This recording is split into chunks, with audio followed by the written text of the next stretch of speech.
Anandhi YouTube சேனல்லேருந்து வரணும் bro. Okay bro. இப்போ நம்ம சேனல் புதுசாக ஆரம்பிச்சிருக்கோம். ஓகே. ஒரு சின்ன பேட்டி மாதிரி.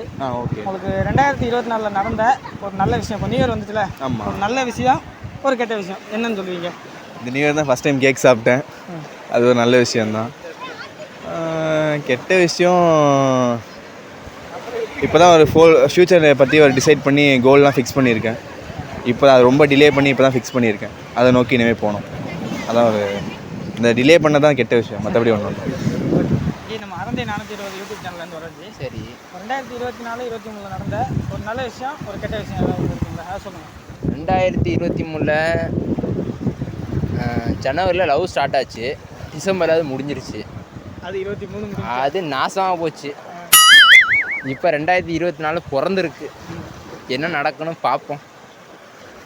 வாழ்க்கை ஒரு வட்டம், என்ன நடக்குன்னு தெரியல, பார்ப்போம். ஓகே, உங்களுக்கு நல்லபடியாக அதுக்குன்னா வாழ்த்துக்கள். நம்ம சேனல் அறந்தை 420 யூடியூப் சேனல்லேருந்து வரேனே. ஓகே. இந்த சின்ன கேள்வி மாதிரி சொல்லுங்கள். உங்கள் 2023-24 நடந்த ஒரு நல்ல விஷயம், ஒரு கெட்ட விஷயம்னா என்ன சொல்லுவீங்க? 2023ஆம் ஆண்டு, அதாவது கஷ்டங்கள் இல்லாத வாழ்க்கை இல்லை.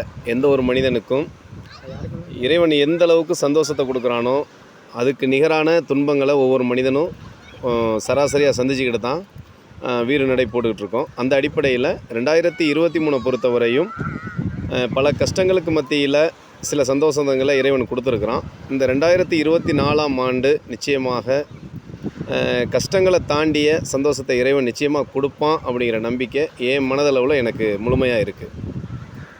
நன்றி.